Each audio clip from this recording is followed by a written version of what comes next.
네, 뉴스 분석 함께할 네 분 소개하겠습니다. 이도훈 문화일보 논설위원, 구자홍 동아일보 신동아팀 차장 나오셨습니다. 김관옥 정치연구소 미니소장, 장현주 민주당 법률위원회 부위원장과 함께합니다. 네, 어서 오세요. 네, 첫 번째 소식은 격화되고 있는 이 신구 권력, 갈등 상황 좀 다뤄볼까 합니다. 감사원이요, 문재인 정부 당시 이 주요 국가 통계가 왜곡된 정황을 감사 중인 것으로 알려졌습니다. 홍장표 전 청와대 경제수석까지 직접 조사할 가능성이 있다, 이렇게 얘기가 나오고 있는데요. 구자홍 차장께 여쭤보도록 하겠습니다. 문재인 정부 초기에 이 핵심 경제정책, 이 소득 주도 성장을 처음부터 끝까지 설계하고 이끈 인물이 홍장표 수석으로 알려져 있는데 지금 홍장표 수석을 겨냥한 이유는 뭐라고 보십니까? 네. 그러니까 문재인 정부가 의욕적으로 추진했던 대표적인 어떤 경제 정책 중에 하나가 소득 주도 성장이었습니다. 그러니까 최저임금을 많이 올려서 노동자들에게 임금을 많이 지급을 하면 그것이 대한민국 전체 경제 성장을 이끌 수 있다. 그래서 이제 소득 주도 성장을 위해서 취임 첫 해에 16%, 취임 둘째에도 한 10% 가까이 두 자릿수 인상을 하면서 가파르게 최저임금을 인상을 시켰거든요. 네. 그런데 이제 이 과정에 과연 그 통계적으로 의미가 있는 분석을 통해서 한 것이냐, 아니면 실제로는 현실과 좀 동떨어졌는데, 그러니까 최저임금을 상승시켰을 때 오히려 가계소득이 떨어지고 있는, 그러니까 통계적으로 봤을 때는 그 소득 주도 성장이 아니었는데 이걸 어떻게 통계를 조금 바꿔서 그것을 계속 이어나간 거 아니냐, 이런 문재인 정부 대표적인 경제 정책의 잘잘못을 아마 윤석열 정부 감사원에서 지금 들여다보고 있는 것으로 보입니다. 네, 이 소득주도 성장 관련한 통계가 이 방향성에 다르게 나오자 당시에 홍장표 수석은 이렇게 설명을 했었습니다. 들어보시죠. 소득 하위 20%의 소득이 8% 감소했고, 이로 인해 하위 20%와 상위 20%의 소득 격차가 급격히 늘어났다는 결과를 발표했습니다. 보다 세밀한 분석을 통해 그 원인을 밝혀내는 것이 매우 중요했습니다. 저소득층일수록 소득 증가율이 높고 작년보다 높은 소득 증가율을 보이는 것으로 확인되었습니다. 이번 대통령님의 말씀은 이러한 국책연구기관의 분석 결과를 바탕으로 해서 나온 것입니다. 네, 이 당시 통계에 대한 설명, 그리고 그 과정에서 당시 청와대의 개입이 있었는지 그것을 조사하는 게 지금 중요하게 주목이 되고 있는 부분이잖아요, 소장님. 예. 그리고 이 감사원이 지금 이 조사를 하는 과정 속에도 있는데 당시 이제 통계청 직원들의 PC도 포렌식을 했다라고 합니다. 그리고 문건이 하나 복원이 됐다라고 하는데요. 이런 내용이에요. 그러니까 2018년에 청와대와 통계청이 함께 회의를 한 거고요. 그러니까 정부와 함께 해달라. 또 뭐 좋은 내용도 담아달라. 이런 문건이 지금 복원이 됐다라고 하는데 소장님 보시기에는 어떤 의미가 있는 걸로 해석을 하시겠습니까? 그러니까 저렇게 정부와 함께 해달라는 것이 조작을 하라는 메시지는 아니거든요. 그런데 지금 너무 확대 해석을 하는 것 같고요. 지금 감사원이 지금까지 현 정부 들어서서 감사의 어떤 대상들을 보면 거의 전 정부의 거예요. 그러니까 어떻게 보면 저는 지금 이태원 참사 관련해서 많은 부처들이 문제가 있다는 지적을 받고 있음에도 불구하고 이 부분에 대한 감사를 하고 있다는 얘기는 못 듣고 있거든요. 그런데 이제 전 정부의 통계 자료까지 이제 감사를 하고 있는데 사실은 이 부분은 이 통계 조사 기준의 어떤 변화를 가져온 부분이거든요. 그러니까 저는 문재인 정부가 통계 결과에 대해서 민감했다는 것은 인정합니다. 그러니까 소득주도 성장을 하면서 그것이 당연히 이제 긍정적 효과를 내주길 바랬는데 그것이 안 나오니까 이제 뭐 통계 관련해서 여러 가지로 들여다본 거는 같아요. 그런데 그것을 실질적으로 어떤 데이터를 조작한 것이냐 아니면 이 조사 방식을 바꾼 것이냐라는 건데 기본적으로 조사 방식을 바꾼 거거든요. 그러니까 소비와 지출을 이렇게 분리해서 조사했던 것을 소비와 지출을 통합해가지고 조사를 하니까 다른 결과가 나온 건데 이것이 조작이라고 볼 수는 없는 거거든요. 그래서 지금 저는 그리고 이제 문제는 뭐냐면 지금 감사원이 이게 조사 결과가 완전히 나온 것도 아니에요. 네. 감사의 최종 결과가 나온 것도 아닌데 네. 무슨 중간 발표하듯이 일종의 이제 언론 플레이 하듯이 이렇게 좀 얘기를 하는 것은 좀 감사원답지 못하다. 오히려 모든 감사가 최종적으로 결말이 난 후에 국민에게 정식으로 보고를 하는 게 낫지, 이것이 뭐 기사 쓰듯이 이런 식으로 시시각각 이렇게 한다는 것은 뭔가를 이제 흠집 내려고 하는 의도가 더 있는 것 아니냐라는 생각을 지울 수가 없어요. 그래서 그런 것보다는 최종적인 어떤 감사의 결과를 우리한테 좀 보여줬으면 좋겠다는 생각입니다. 네, 이 사안이 보면은 2017년, 2018년도에 나온 통계청의 이 통계 자료들을 좀 보셔야 될 것 같습니다. 아까 저희가 보여드린 것처럼 2017년도에 이 최저임금을 확 올린 뒤에 이 소득주도 성장이 어느 정도의 결과를 가져왔느냐. 그런데 보니까 2018년도 1분기 가계소득 동향 조사 결과에서 보니 하위 20%의 월 평균 소득이 역대 최대폭, 그러니까 8%포인트, 8%가량 하락한 것으로 이게 통계 조사가 나온 겁니다. 이런 상황에서 방금 들으신 것처럼 홍장표 수석이 작년보다 오히려 높은 소득 증가율을 보이는 것으로 확인됐다. 저소득층일수록 오히려 더. 그러면서 소득주도 성장에 어떤 명분이 있다. 이렇게 강조한 것이죠. 그러면서 통계청과 통계가 왜 갑자기 이렇게 바뀌었느냐. 이런 내용이 나온 겁니다. 위원님. 네. 근데 이런 상황에서 발견된 이 청와대와 통계청의 어떤 그 협의 내용들, 이 내용이 보면 좋은 내용도 담아달라. 이런 내용이 문건에 담겨 있다는 거예요.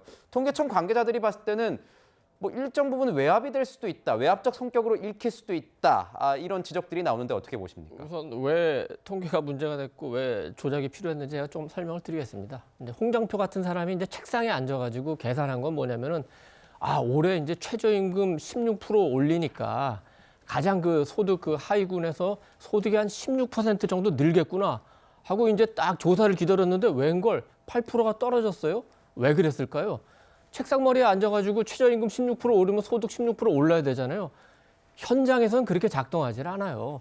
최저임금 16% 올리면은 일자리가 아예 줄어듭니다. 그러니까 최저임금을 받는 사람은 16%가 오르지만 아예 최저임금조차 받지 못하는 사람들이 수두룩합니다.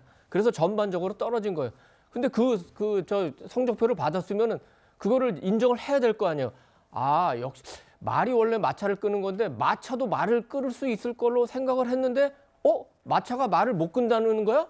그럼 인정을 해야 되잖아요. 그 인정하기가 싫은 거예요. 그래서 마차가 말을 끈다는 식으로 이게 통계가 필요한 거예요. 그러니까 아예 통계청장을 바꿔버리고 표본도 바꾸고 기준도 바꾸고 어떻게든지 그 원하는 결과를 가져오는 건데 아까 우리 김영카가 굉장히 중요했죠. 중요한 말씀을 하셨죠. 2018년 8월인가요? 강신욱이라는 사람이 통계청장이 됩니다. 그래서 첫 그 경제관계장관회에서 뭐라고 그러냐면 장관님들이 열심히 일하는 거를 좋은 통계로 보답해드리겠습니다. 이래요. 좋은 통계가 뭐죠? 문재인 정권의 입맛에 맞으면 좋은 통계일까요? 뭘 보답한다는 거예요? 아무것도 아닌 자기를 통계총장 만들어가지고 이렇게 통계를 바꿀 수 있는 거 거기에 대해서 보답한다는 거예요. 그래서 애초에 이게 처음에 무슨 신구 권력 갈등 이런 얘기가 나는 택도 없는 얘기입니다. 비정상의 정상하고 숫자를 통해서 나라 경제를 어지럽힌 국기문란 행위에 대한 철저한 조사가 필요한 상황입니다. 그러니까 이제 소득주도 성장이라고 해서 최저임금을 올렸는데 결과는 소득주도 양극화로 나타난 겁니다. 그래서 이제 있는 그대로 인정을 하게 되면 소득주도 성장을 폐기해야 되는 위기에 처했는데 그때 구원투수처럼 나타난 게 국책연구기관의 통계 자료입니다. 그런데 그 국책연구기관의 통계 자료를 만든 사람이 누구냐? 네. 이게 후임 통계청장이 되는 강신욱입니다. 그러니까 문재인 정부와 코드에 맞는 통계를 작성한 사람을 후임 통계청장으로 임명함으로써 소득주도 성장이 옳았다. 이렇게 이제 밀어붙인 것이거든요. 이런 것에 대해서 지금 그 윤석열 정부 감사원이 들여다보고 있는 것이고요. 네. 저는 이번 사태를 보면서 이런 얘기가 떠오릅니다. 이 세계 3대 거짓말이 뭔지 아십니까? 뭡니까? 거짓말이 있고요. 새빨간 거짓말이 있고 세 번째가 통계입니다. 네. 그러니까 이 통계라는 것은 기준을 어떻게 하느냐, 범위를 어떻게 하느냐, 기간을 어느 정도로 잡느냐에 따라서 얼마든지 이것을 탄력적으로 결과를 조작해낼 수 있고 만들어낼 수 있는 것이거든요. 그러니까 강신욱 후임 통계청장이 적용한 것은 이전 통계청에서 작동했던 소득과 어떤 이 최저임금과의 상관관계를 뒤엎은 것이거든요. 그러니까 이런 통계 기법까지 바꾸면서 이 정부와 코드를 맞췄던 이 통계청장의 이 잘잘못을 지금 바로잡는 과정에 있다 이렇게 볼 수 있을 것 같습니다. 네, 통계와 관련해서는 조금 전 김관옥 소장이 말씀해 주신 것처럼 아직 감사원이 들여다보고 있는 것이지 결과가 나온 상황은 아닌 겁니다. 지금 혹시 혼동이 되실 수도 있을 것 같아서 정리 좀 하겠습니다. 네, 지금 저희가 분석하고 있는 이 통계 조작 의혹 관련해서 방금 분석 중에 나온 이 좋은 통계 이 표현이 좀 문제가 되었다라고 언급을 해주셨는데요. 저희가 목소리도 준비가 돼 있어서 들려드리도록 하겠습니다. 들어보시죠. 통계청장에 임명된 당신입니다.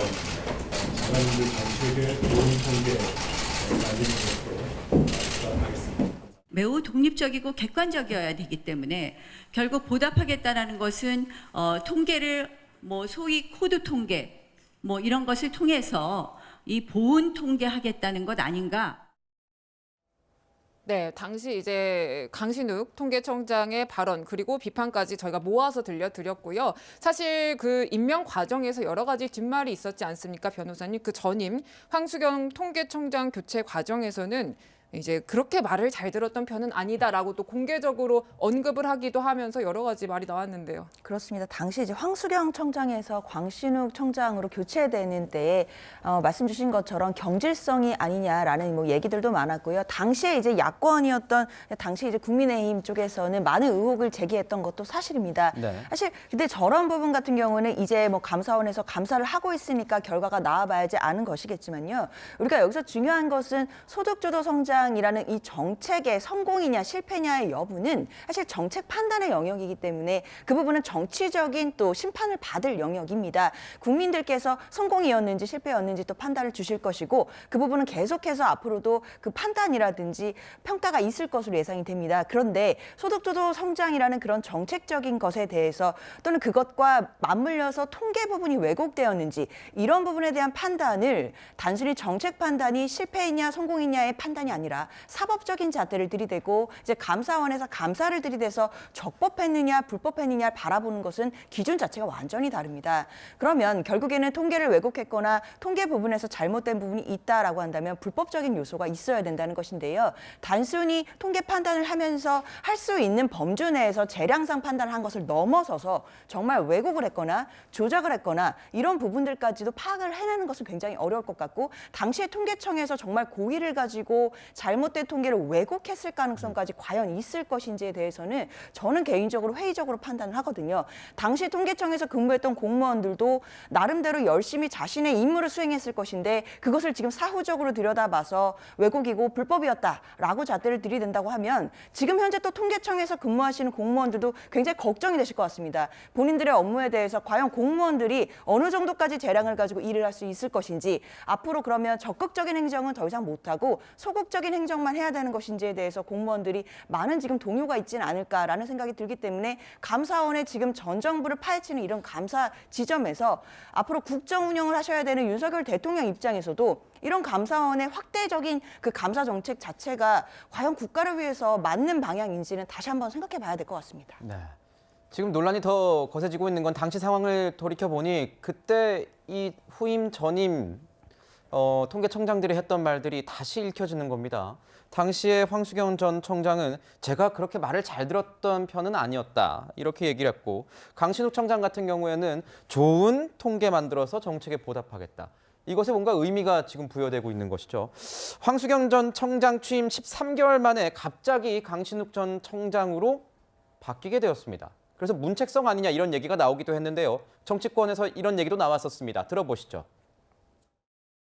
소득주도 성장을 지원할 적임자라고 황수경 청장을 백브리핑을 했습니다. 인사브리핑을. 황수경보다 강신욱이가 더 나은 이유를 설명해 보십시오. 두 분을 뭐 단순 비교를 어떻게 해서 말씀을 여기서 드리겠습니까? 근데 저희가 이전 청장 계실 때 통계에 대해서 조금이라도 개입한 흔적이 있다면 저희가 책임지겠습니다. 그런 일 없습니다. 비서실장님께서 정기적인 인사였다 이렇게 말씀하셨지만 좀 불필요한 오해를 받기 딱 좋거든요. 속담에 오얏나무 앞 밑에서는 뭐 가끈 교체하지 말라는데 가끈을 단단히 맺힌 거예요. 송희경 전 의원 얘기를 좀 이어서 가볼게요. 오비 일학이라고 하죠. 오얏나무 밑에서 가끔 고쳐매지 말라.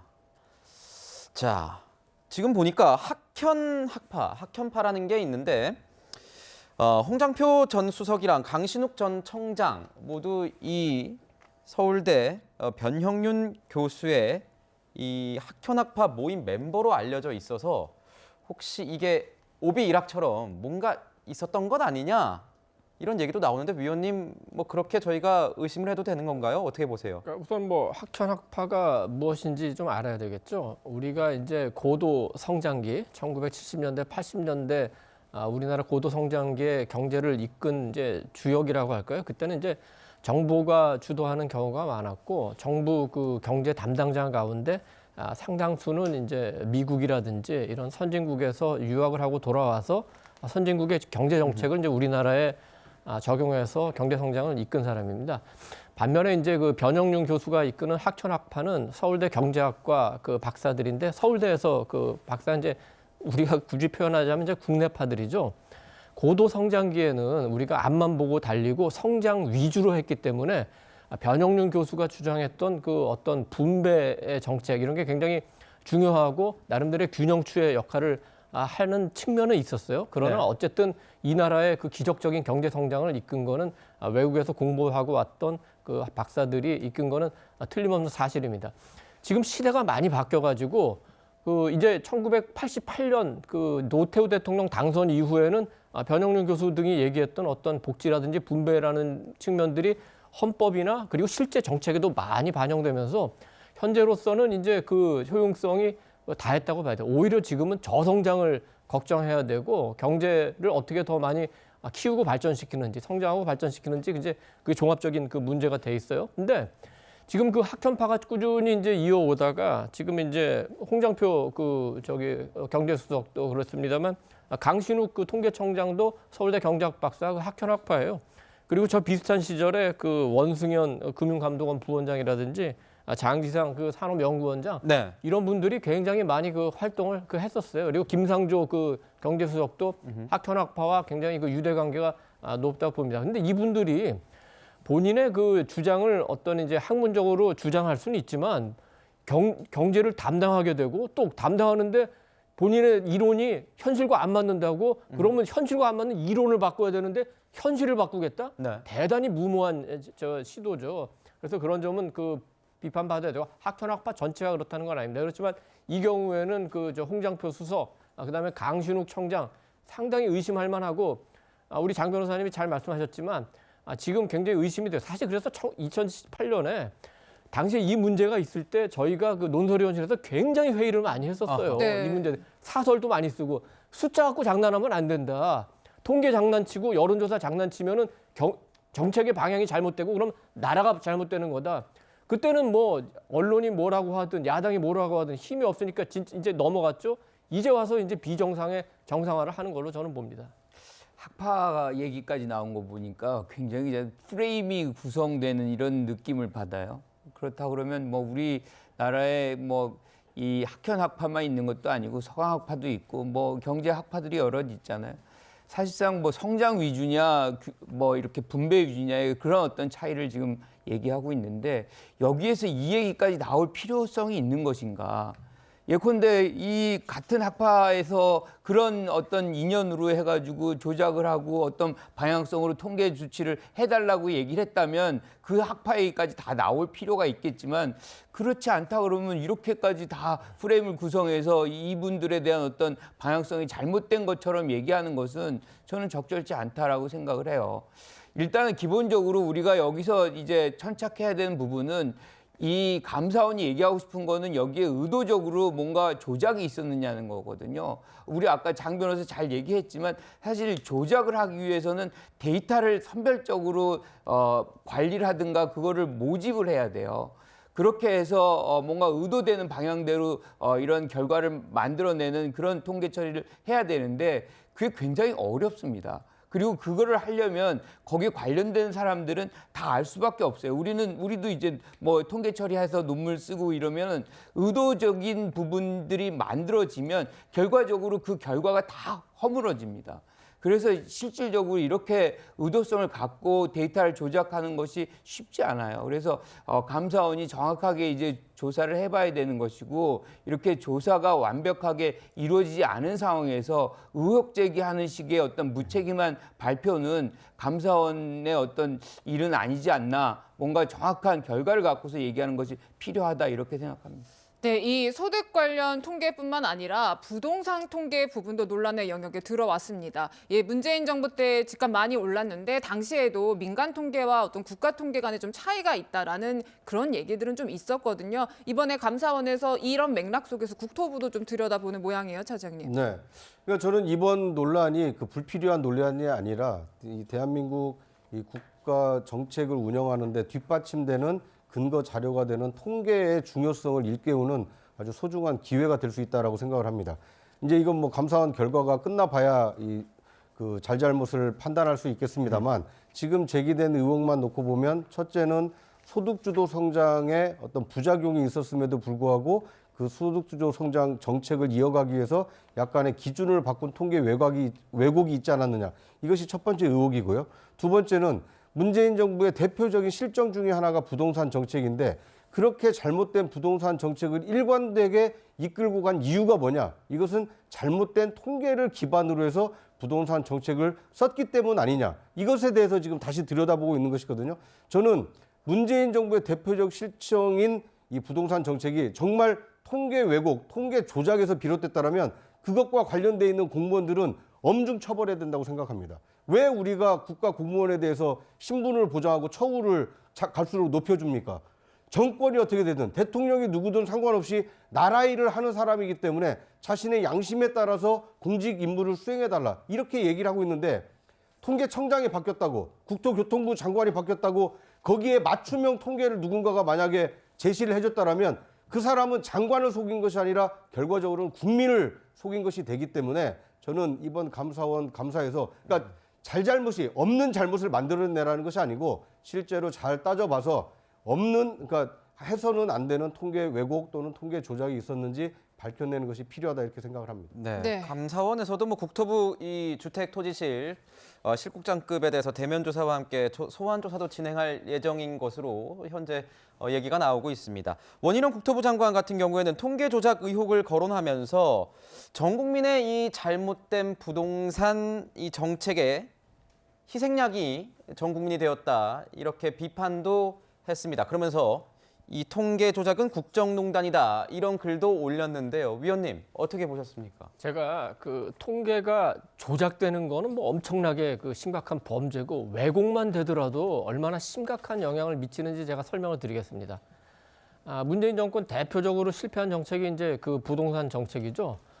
근데 부동산 값이 너무 올라가지고 난리인데, 그 문재인 대통령이 국민과의 대화에 나서가지고 아이고 뭐 부동산 문제 없고 전국적으로 집값이 안정돼 있다, 이렇게 돼요.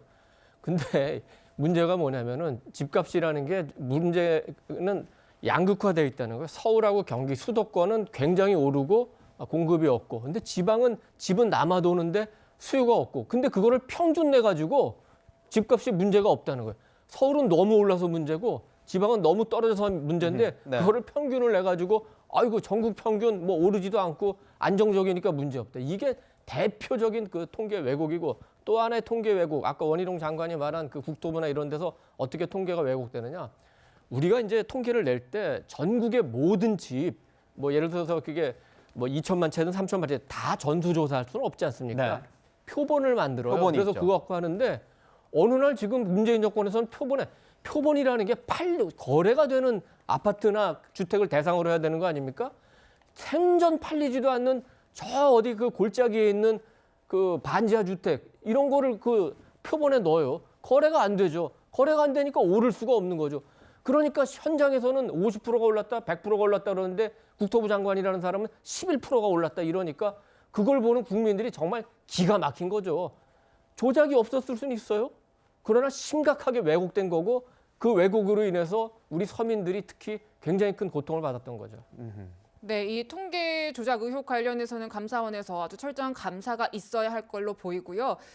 윤석열 정부에서는 이 부분도 좀 들여다보는 것 같습니다. 인사 문제입니다. 그러니까 이른바 블랙리스트 의혹 계속해서 여러 번 들으셨을 겁니다. 그러니까 문재인 정부 때 박근혜 정권에서 임명했던 공공기관장의 사퇴를 종용했다라는 그런 의혹이잖아요, 변호사님. 이와 관련해서 이 조현욱 전 청와대 인사수석 비서관도 소환 조사가 된 모양입니다.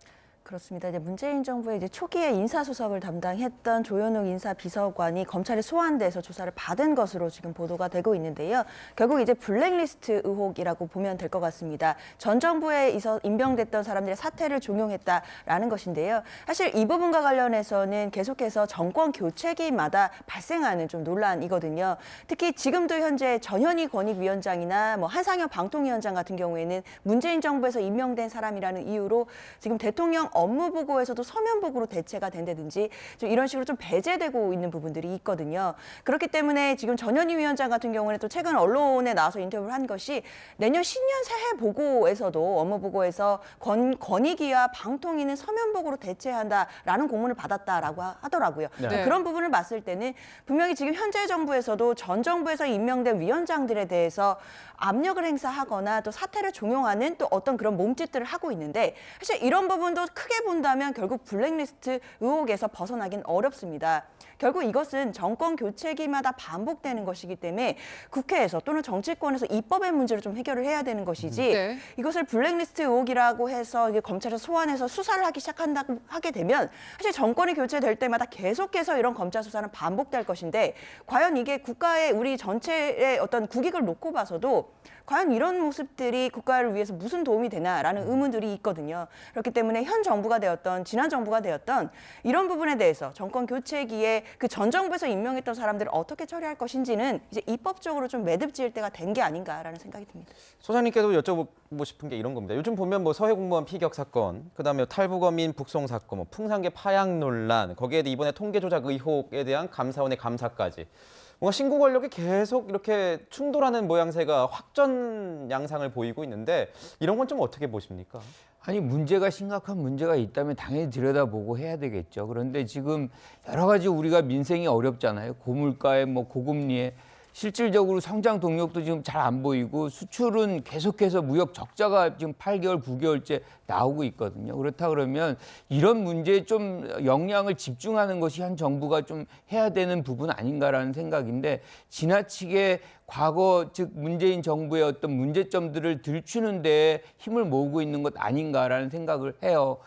지금은 오히려 어려운 시기이기 때문에 국민을 통합하고 힘을 한데 모으는 것이 중요한 것이지 계속해서 잘잘못을 들춰내고 분열을 시키는 것이 현 정부에게 득이 되지 않을 것이라고 생각을 합니다. 네, 저희가 전방위적으로 확산되고 있는 신구 권력 갈등 중에서도 통계 조작 의혹 중심으로 전해드렸습니다.